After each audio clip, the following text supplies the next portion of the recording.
હું મજબૂત છું એવું લોકો કહે છે,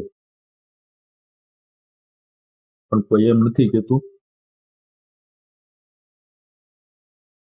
મજબૂત હોવું કેટલું થકાવનારું હોય છે.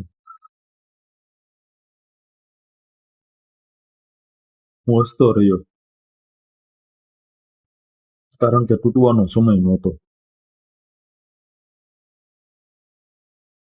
લોકોને થયું હું ઠીક છું, કારણ કે મેં કોઈ દી કોઈને કીધું નથી કે હું નથી. અને આજે જ્યારે પણ હું ઊભો હોઉં છું ને,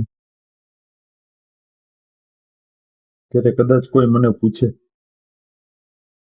કે ભાઈ તું ખરેખર કેવો છે,